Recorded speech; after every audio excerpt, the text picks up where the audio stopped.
ایسی باتیں چل رہی. وہ آیا پراٹھا, چیز والا پراٹھا, اتنے کا ابے چیز والا نہیں سادہ لیا, وہ بھی تین نہیں, 3 آدمی ایک پراٹھے میں شریک ہو رہے ہیں.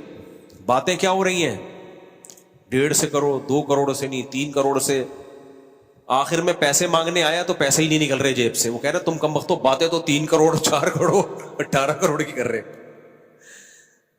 تو یہی ہے, آپ ہوٹلوں پہ جا کے دیکھو ایسی بڑی بڑی باتیں, اور کٹ چائے منگوا رہے ہوں گے. چائے کون سی منگوا رہے ہو, 2 کٹ لیا 2 کٹ لیا. بڑی ان کی ویڈیوز میں اچھی بات ہے, بےہودگی نہیں ہوتی. ایک اور میں نے ویڈیو دیکھی, بڑا مزہ آیا, میں نے بڑی شیئر کی. میں نے کہا یار ہمیں اپنی بچپن یاد دلا دیا انہوں نے. ہمیں یاد ہے ہماری والدہ جب پڑوسیوں کے یہاں سے آتی تھی نا, پڑوسن سے بڑی دوستی تھی, ہمارے پڑوس میں رہتی تھی کوئی خاتون, تو ہم اپنی امی کو لینے جاتے تھے تو وہ دروازے پہ بھی کھڑے کھڑے باتیں, ہلتی نہیں ہے نا پرانی عورتیں, باتیں ہی نہیں ختم ہو رہی. بھائی امی آپ گھر چلو ہم لینے آئے. تو انہوں نے بالکل وہی نقشہ کھینچا. تو پڑوس سے امی نکل کے آئی ہیں, امی کو لینے آیا, وہ پھر دروازے پہ باتیں, پھر باتیں ہی ختم نہیں ہو رہی ان کی. پھر وہ اچھا چلو چلتے ہیں, اچھا ہاں وہی چلتے ہیں, اچھا وہ بتانا آج کھانے میں کیا پکایا ہے, آج کدو, ہاں کدو ذرا سستے ہو گئے ہیں, وہ مجھے پورے الفاظ یاد نہیں ان کے. اتنی لمبی باتیں, بندہ بیزار آ گیا یار. میں نے کہا یار اس بندے نے صحیح نقشہ کھینچا ہے. پہلے ایسے ہی ہوتا تھا, خواتین کا امی کو لینے جاؤ نا کہ بھی بلایا ہے گھر میں, کھانا پکا دو, یہ کر دو, تو وہ پرانی عورتوں کی باتیں ختم نہیں ہوتی تھی. کہتے ہیں 2 خواتین کو جیل ہو گئی 20 سال اکٹھی رہی نا وہ. تو جب جس دن رہائی ملی تو کہہ رہی بہن کچھ باتیں رہ گئی ہیں, انشاءاللہ پھر ملے تو کریں گے. جیلر نے کہا یار 20 سال میں تمہاری باتیں ختم نہیں ہوئی ہیں.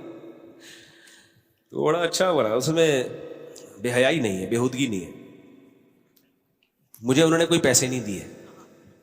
کہتے ہیں اچھا مفتی صاحب کمرشل ہو گئے ہماری. اچھا اس میں ایک اور بھی بڑا زبردست, تازہ پرانے لوگوں کو تازہ شوق بھی ہوتا ہے. تازہ گوشت اپنے سامنے کٹوا کے لائے ہیں, تازہ. اچھا ان دنوں میں میری بھنڈی لگ رہی تھی, میں بھی تازہ بھنڈی کھا رہا تھا. جس کو میں بھنڈی کھلاتا بولتا بالکل تازہ ہے, تازہ. تو اس پہ ہمارے بھانجوں نے بھیجی, بولے یہ تازہ کا انہوں نے بیڑا غرق کر دیا ہے. تو تازہ. پھر وہ دادے لوگ یہ باتیں کر رہے ہوتے نا, ابے تم لوگ تو یہ فروزن مرغی کھاتے ہو, ہم تو تازہ مرغا کاٹ کے کھاتے تھے. تو ایک نے, اب مقابلے ہو رہے ہیں, تو ایک نے کہا ابے سامنے ہم تو انڈا خریدتے تھے, مرغی بٹھاتے تھے, اس چوزے کی اپنے حساب سے تعلیم و تربیت کرتے تھے, پھر تازہ کاٹ کے کھاتے تھے. تو یہ بوڑھوں میں یہ مقابلے ہوتے ہیں. اس کے بعد سے میں نے یہ کہنا چھوڑ دیا تازہ بھنڈی.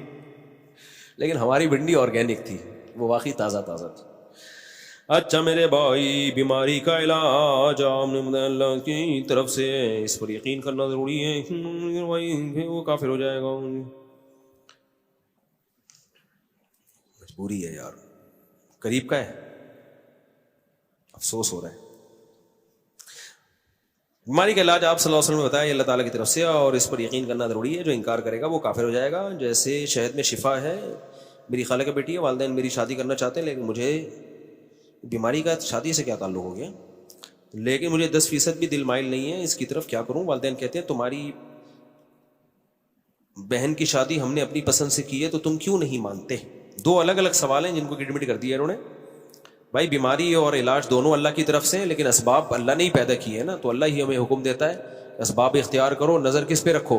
اللہ پہ رکھو. باقی آپ کی کزن سے بالکل بھی دل مائل نہیں ہے تو منع کر دو. پھر آپ بہتر ہے کہ مان لو جہاں ماں باپ کہہ رہے ہیں وہاں زیادہ فائدہ ہوتا ہے. لیکن بعض دفعہ بالکل دل مائل نہیں ہوتا, زندگی کی رونق چھن جاتی ہے, عذاب میں آ جاتے ہیں لوگ. ایسی صورت میں ایک دفعہ اڑ جانا وہ زیادہ بہتر ہوتا ہے بنسبت ساری زندگی روتے رہنے کے. تو بالکل ہی دل مائل نہیں ہے, تھوڑا بہت بھی دل مائل ہے تو کر لو. جب شادی ہوتی ہے محبت پیدا ہو جاتی ہے, ماں باپ کا دل نہ دکھاؤ تو زیادہ اچھا ہے. میرے گھر میں بچے کی ولادت ہے 4 ماہ بعد, کوئی مسئلہ یہ ہے کہ ہاسپٹل والے زیادہ تر کیس آپریشن کی طرف لے کر جاتے ہیں, اس میں کیا کرنا چاہیے؟ یہ بالکل صحیح بات ہے. باہر ملکوں میں اگر آپریشن کر دینا ڈاکٹر, کیس ہو جاتا ہے اس کے خلاف. ہمارے ملک میں کچھ بھی نہیں ہوتا. تو گائنی کی ڈاکٹر اور قصائیوں میں تھوڑا سا ہی فرق رہ گیا ہے. اب کچھ گائنی کی ڈاکٹر اچھی ہیں جو آپریشن نہیں کرتی, وہ میں آپ کو نہیں بتاؤں گا کیونکہ میں پھر یہاں کمرشل ہو جاؤں گا اور کسی کا کاروبار اور پھر دوسری بات یہ کہ آج وہ اچھی ہیں کل خراب ہو جائیں, نیت بدلتے ہوئے دیر تھوڑی رکھتی ہے. تو اس لیے خود تلاش کریں, پتہ کرائیں بھائی ایسے ڈاکٹرز زیادہ تر ڈاکٹر کہاں ہیں جو نارمل ڈیلیوری کے کیسز زیادہ ہیں. ہم نے بھی ایسے ہی تحقیق کی تھی, تو پھر وہاں چلے جائیں آپ.